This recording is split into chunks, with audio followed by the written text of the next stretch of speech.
Assalamualaikum warahmatullahi wabarakatuh. Alhamdulillahirabbil alamin. Wassalatu wassalamu ala asrofil anbiya'i wal mursalin wa ala alihi washabihi ajma'in. Amma ba'du. Bapak dosen, Bapak Arfan yang saya hormati, serta teman-teman sekalian yang sangat saya cintai.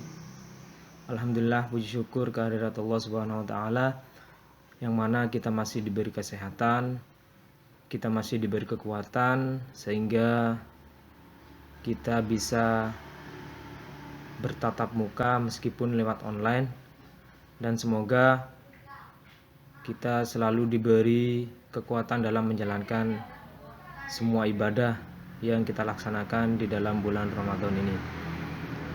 Sini saya akan mempresentasikan mata kuliah Hadis Tarbawi. Saya akan mengangkat tema pada kesempatan hari ini, yaitu tentang pemerhati ilmu.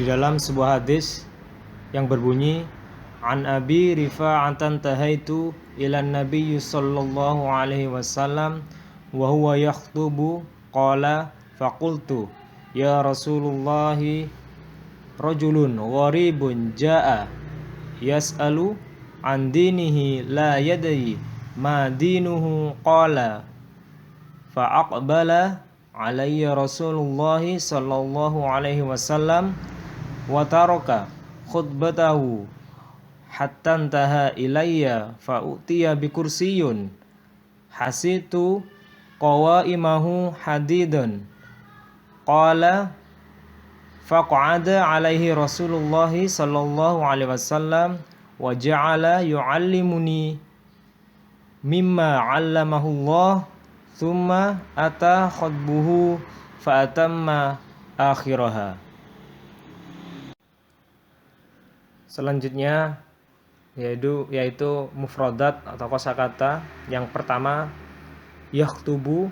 Yakhtubu itu sendiri artinya khutbah Jumat. Gharibun artinya asing, dan yas'alu an dini itu artinya bertanya tentang agama yang wajib diketahui. Selanjutnya terjemahan hadis di atas, yaitu dari Abu Rifa'ah Tamim bin Usaid radhiyallahu an berkata, saya datang kepada Nabi sallallahu alaihi wasallam dan beliau sedang berkhutbah. Kemudian saya berkata, wahai Rasulullah, ada seorang laki-laki yang datang menanyakan tentang agamanya, karena ia belum tahu seluk-beluk agamanya. Rasulullah menghadap saya dan menghentikan khutbahnya. Kemudian diambilkanlah sebuah kursi. Saya kira kursi itu dari besi. Beliau duduk di atas kursi itu, lantas mengajarkan kepada saya apa yang telah diajarkan oleh Allah. Kemudian beliau kembali berkhutbah dan menyelesaikannya sampai akhir khutbah. Hadis ini diriwayatkan oleh Muslim. Hadis di atas menjelaskan tentang kasih sayang dan perhatian Nabi Shallallahu Alaihi Wasallam terhadap seorang asing yang baru masuk Islam, ingin menanyakan sesuatu hal yang wajib diketahui berkaitan dengan agama yang baru dipeluk. Sekalipun beliau pada saat sedang berkhutbah, tetapi beliau harus menghentikan khutbahnya dan melayaninya untuk mengajarkan ilmu kepada orang tersebut. Selanjutnya, rajulun gharibun yas'alu an dini, yaitu ada seorang laki-laki yang datang menanyakan tentang agamanya. Kalimat ini suatu pemberitahuan yang menunjukkan pentingnya kehadiran seorang tamu, yaitu tentang agama yang belum diketahui. Oleh karena itu, beliau meninggalkan khutbahnya sementara karena melihat ada hal yang lebih penting. Beliau mendahulukan yang lebih penting, kemudian yang penting. Barangkali laki-laki itu menanyakan masalah keimanan dan dasar-dasarnya. Para ulama sepakat bahwa laki-laki yang datang itu bertanya tentang keimanan dan cara masuk Islam. wajib segera dijawab pertanyaan dan wajib segera diajarkannya. Hadis di atas juga menunjukkan perhatian seorang murid terhadap ilmu. Ia harus mendatangi Nabi untuk bertanya persoalan agama. Selanjutnya, fa'utiya bikursiyun. Kemudian didatangkan sebuah kursi. Rasulullah meninggalkan khutbahnya duduk di atas kursi untuk mengajarkan ilmu yang diberikan Allah. Ini dimaksudkan agar para sahabat lain dapat melihat dan dapat mendengarkan suara beliau. Dalam artian, guru hendaknya duduk di atas tempat yang lebih tinggi sehingga dapat dilihat, dapat didengar, dan dapat menyerap serta memahami apa yang disampaikan oleh seorang guru kepada murid tentang pelajaran yang sedang disampaikan. Selanjutnya, summa ata khutbatahu fa'atamma akhiraha. Kemudian beliau kembali berkhutbah dan menyelesaikannya sampai akhir. Nabi memotong khutbahnya sebentar untuk memberi pelajaran kepada laki-laki asing yang datang, kemudian melanjutkannya sampai selesai.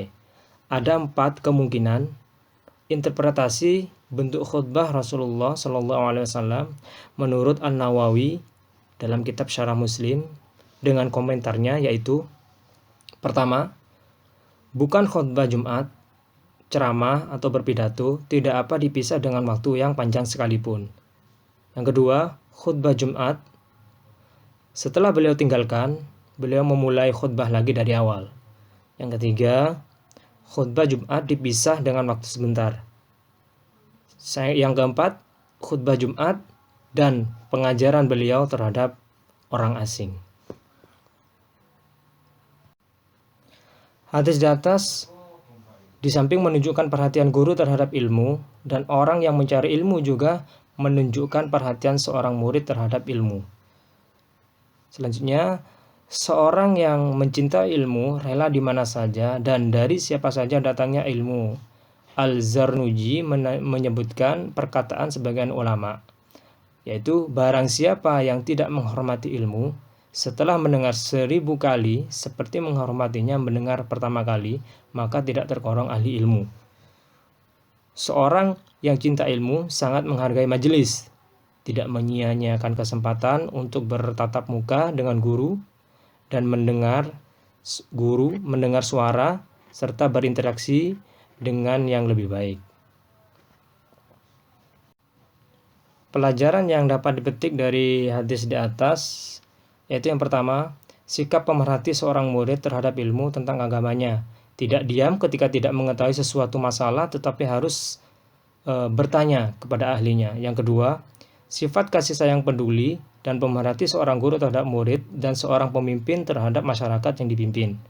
Ketiga, segera menjawab meminta fatwa dan mendahulukan perkara yang lebih penting kemudian yang penting. Yang keempat, kewajiban memberi pelajaran kepada orang yang bertanya tentang keimanan dan cara masuk Islam. Terus yang kelima, pembelajaran terhadap seorang laki-laki di atas kursi termasuk khutbah tidak membatalkan.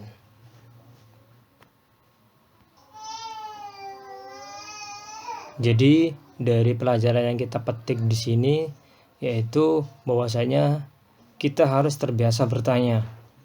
Karena kalau kita malu bertanya maka kita akan sesat di jalan. Jadi bertanya itu perlu karena untuk menambah wawasan. Jadi kalau di antara kita mendapatkan suatu permasalahan atau suatu kesulitan, maka jangan segan-segan untuk bertanya. Terus kemudian mendahulukan yang lebih penting. Jadi jangan menyia-nyiakan waktu ya. Jadi yang penting itu segera dilaksanakan. Terus pembelajaran, memberikan pembelajaran kepada orang. Jadi kita harus menyalurkan ilmu kita yang bermanfaat, karena itu termasuk amalan yang tidak terputus ketika kita sudah meninggal dunia.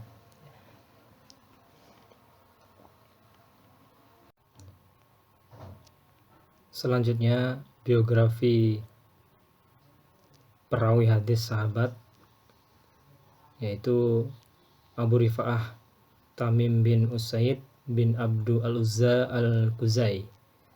Ia masuk Islam dan diserahi Nabi untuk memperbarui dan mengulang batas tanah haram.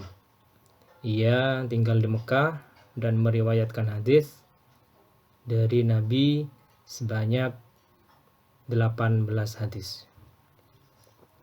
Demikian presentasi yang dapat saya sampaikan pada kesempatan hari ini. Mudah-mudahan sedikit yang dapat saya sampaikan ini bisa bermanfaat, menambah wawasan bagi diri saya pribadi khususnya, dan tak lupa untuk teman-teman sekalian. Mungkin itu barangkali dari penyampaian saya ada yang kurang lengkap, barangkali bisa menambahkan dengan pengetahuan atau ilmu yang teman-teman punya, atau barangkali ada yang bertanya mengenai penjelasan dengan apa yang sudah saya jelaskan tadi. Silakan jika ada yang bertanya. Mungkin itu sekian, terima kasih. Kurang lebihnya mohon maaf. Billahi fisabilil haq fastabiqul khairat. Assalamualaikum warahmatullahi wabarakatuh.